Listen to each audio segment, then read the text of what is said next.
Hello investors, welcome to the market mavericks. तो आज हम चर्चा करेंगे क्वार्टर 3 2025 के रिजल्ट्स के बारे में। इसके पहले हम लोग लार्ज कैप स्टॉक्स और मिड कैप स्टॉक्स की पार्ट 1 बना चुके हैं। ये जो है मिड कैप स्टॉक्स की पार्ट 2 है, जिसमें हम चर्चा करेंगे उन सब कंपनी की जिनका सेल्स ग्रोथ 20%, प्रॉफिट ग्रोथ 20% और ईपीएस यानी अर्निंग पर शेयर्स का ग्रोथ 20% से ज़्यादा है। तो वीडियो शुरू करने से पहले डिस्क्लेमर। तो आज हम बात करेंगे मतलब पिछले वीडियो में हम आधे वीडियो में 14 मिड कैप स्टॉक्स के बारे में बात किए थे, तो आज आगे से स्टार्ट करेंगे। तो आज पहला जो स्टॉक है वो मैन्युफैक्चरिंग और इंडस्ट्रियल सेक्टर में से है ब्लू स्टार। ब्लू स्टार का जो सेल्स ग्रोथ है 25%, प्रॉफिट ग्रोथ 23% और ईपीएस ग्रोथ 32%। ब्लू स्टार आप लोगों को पता होगा एसी बनाता है, लेकिन ये कंपनी बहुत ही अच्छा कंपनी है। कांस्टेंट ये जो है ग्रोथ दिखा रहा है बहुत दिनों से, खास करके कोविड के बाद से ये स्टॉक बहुत चला है और इसका जो आरओई आरओसी लॉन्ग टर्म का बहुत अच्छा है और सस्टेन कर रहा है। लेकिन अभी फिलहाल इसका जो पी रेशियो है वो 80 के आसपास है, लगभग 79। तो उस हिसाब से इसको देखना पड़ेगा। और अगला स्टॉक है वो भी एपीएल अपोलो ट्यूब्स, जो स्टील सेक्टर का एक लीडर है जो ट्यूब्स बनाता है। हालांकि इस बार इसका सेल्स ग्रोथ 30%, प्रॉफिट ग्रोथ 31% और EPS growth 31%। Steel and tube manufacturer में ये बहुत अच्छा काम करता है, लेकिन हालांकि अभी जो मैन्युफैक्चरिंग सेक्टर था या फिर रियल एस्टेट सेक्टर था उसमें बूम था, तो इसीलिए इसमें इतना सारा ग्रोथ दिखा है। लेकिन स्टॉक जो है कोविड के बाद बहुत ही रैली कर गया था, उसके बाद थोड़ा साइडवेज ट्रेंड में है। अभी इसका पी भी कुछ कम नहीं है, 60 के ऊपर पी है। अभी भी स्टॉक कोई सस्ता नहीं है।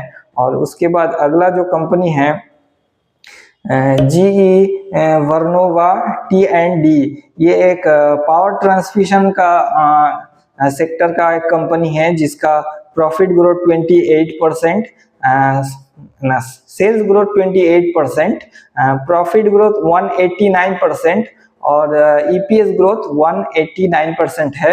ये जो है बहुत ही अच्छा गवर्नमेंट लेड इंफ्रास्ट्रक्चर प्रोजेक्ट के लिए इसका इतना जो है ग्रोथ देखने को मिला है। लेकिन अभी फिलहाल इस बार बजट में गवर्नमेंट स्पेंडिंग कम हो गया, तो इस सब स्टॉक में थोड़ा धुलाई पिटाई चालू है, तो कोई ग्रोथ देखने को नहीं मिला। मतलब गवर्नमेंट स्पेंडिंग में इंफ्रास्ट्रक्चर प्रोजेक्ट में फिर भी ये स्टॉक अभी भी बहुत महंगा है।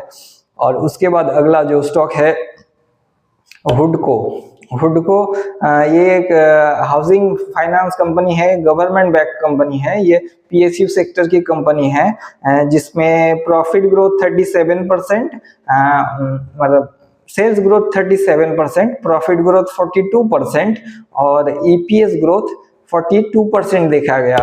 और ये अभी भी जो है प्रधानमंत्री जो मतलब आवास योजना के तहत जो घर बनाता है उसके चलते ये बहुत ही मतलब ग्रोथ देखने को मिल रहा था। लेकिन अभी भी स्टॉक कुछ खास सस्ता है नहीं। और अगला चलते हैं हम दूसरा सेक्टर मतलब सेक्शन में, जिसमें हम बात करने वाले हैं उन सब स्टॉक मतलब बैंकिंग एंड फाइनेंशियल के सेक्टर में जो मिड कैप है। उनमें से जो सबसे पहला आता है एयू स्मॉल फाइनेंस बैंक।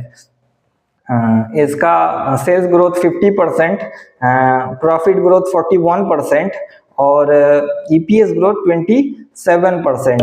लेकिन ये इसका नाम है एयू स्मॉल फाइनेंस बैंक, लेकिन ये स्मॉल फाइनेंस वाला काम नहीं करता है, माइक्रो लेंडिंग बहुत कम है इसका।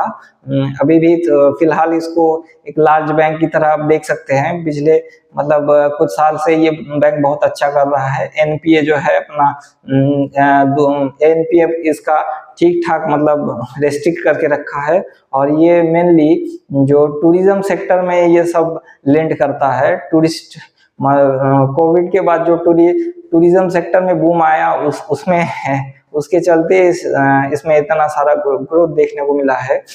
अभी फिलहाल थोड़ा धुलाई पिटाई हुई थी, स्टॉक अभी थोड़ा रीजनेबल वैल्यूएशन में है, आप देख सकते हैं, लेकिन कोई भी बाय या सेल्स रिकमेंडेशन है नहीं।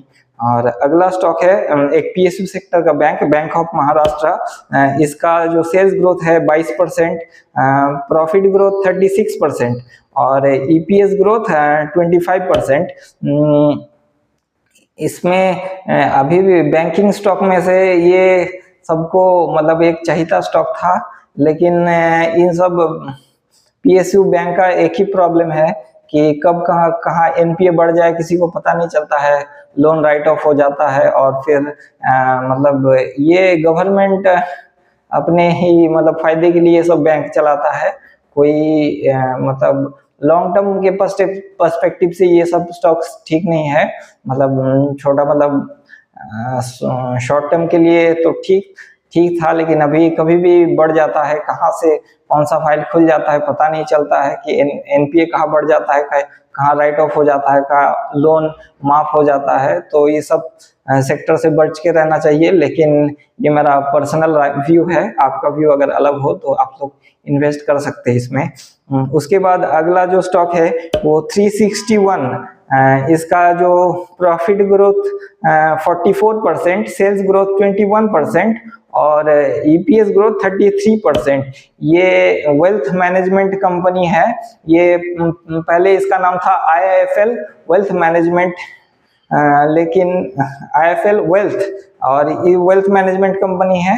ये थोड़ा सैलो सिक्लिकल कंपनी है। जब मार्केट अच्छा करता है, जो लोग पैसा लगाते हैं, तो इसका सेल्स प्रॉफिट और ईपीएस ग्रोथ बहुत बढ़ जाता है। लेकिन जब मंदी चलता है बेयर मार्केट में, ये सब स्टॉक का मतलब प्रॉफिट, सेल्स और ईपीएस कम होता है, लेकिन ये सब स्टॉक में आरओसी ही बढ़िया होता है। और ये आईएफएल ग्रुप का कंपनी है।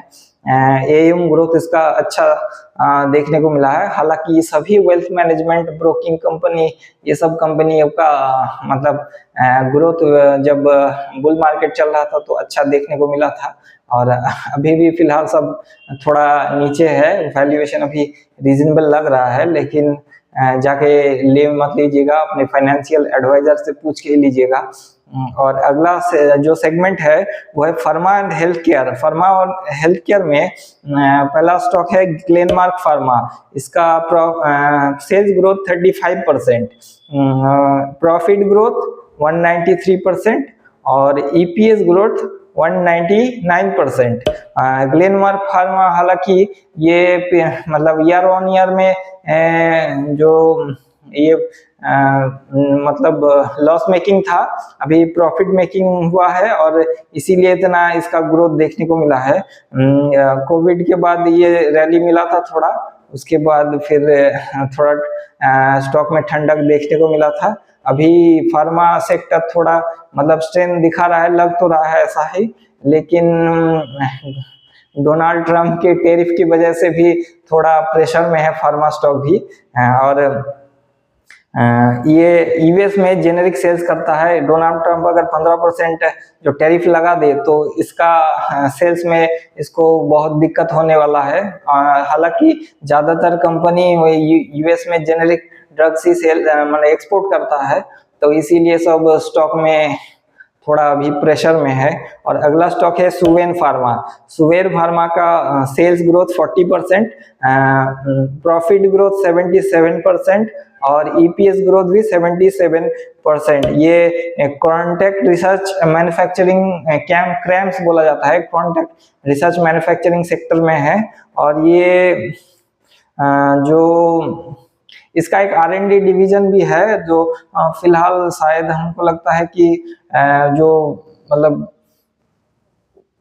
मेन बिजनेस से इसको अलग किया था, उसमें थोड़ा ज्यादा पैसा खर्चा होता है। सुवेन फार्मा मतलब ठीक ठाक कंपनी है। और अगला जो सेगमेंट है वो सेगमेंट है एफएमसीजी कंपनी और कंज्यूमर प्लेयर्स में। उसमें जो पहला स्टॉक आता है अदानी विल्मर। आपको सबको पता है फॉर्च्यून जो ब्रांड है इन्हीं का है। अदानी और विल्मर के जॉइंट वेंचर है ये। इसका जो सेल्स ग्रोथ है 33%, प्रॉफिट ग्रोथ 66% और ईपीएस ग्रोथ भी 66%। और ये मतलब फॉर्च्यून अभी भी मतलब जो ऑयल का जो बिजनेस होता है वो बेसिकली जो होता है जो कमोडिटी बिजनेस होता है उसमें उतना मार्जिन होता नहीं है। तो ये अपने जो ब्रांड है फॉर्च्यून उसके नाम पे बहुत सारा मतलब डाइवर्सिफाई करना चाह रहा है और मतलब बहुत सारा ब्रांड मतलब प्रोडक्ट लॉन्च कर रहा है। और इसमें चावल भी है, बेसन भी है, आटा भी है, सब कुछ मतलब लगाया है तो उसमें मार्जिन ज्यादा मिलता है। तो इसीलिए इसमें अच्छा मतलब खासा अभी इस सेक्टर में भी बहुत मतलब वो है कंपटीशन ज्यादा है।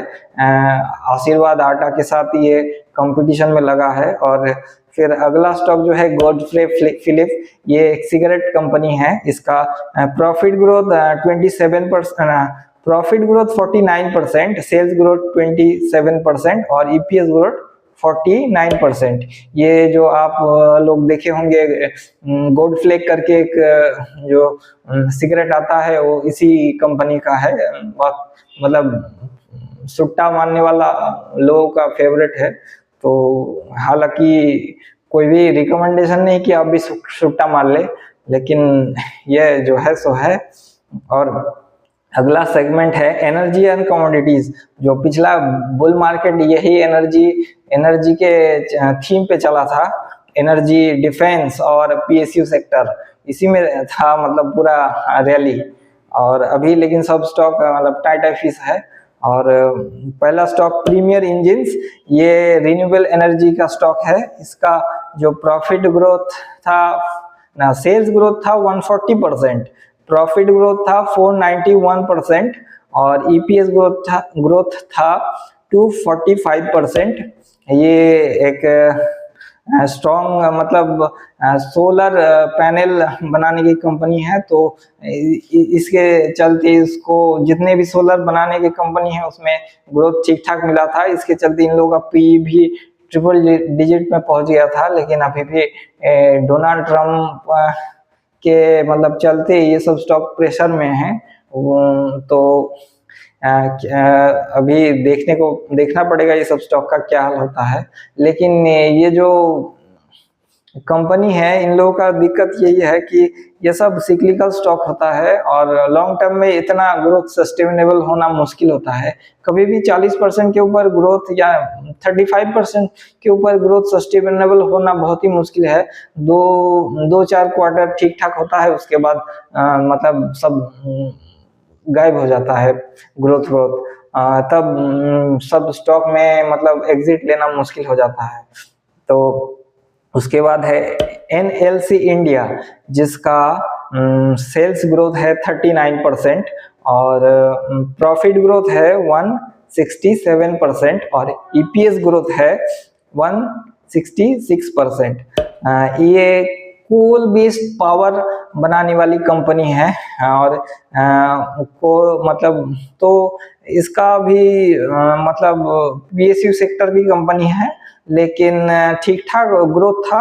और अब देखते हैं मतलब ये सब सनसेट सेक्टर में है। जो मतलब अगर सोलर एनर्जी या रिन्यूएबल एनर्जी ये सब आ जाए तो ये सब सेक्टर में दिक्कत होता है। तो ये सब स्टॉक में मतलब पी कम मिलता है।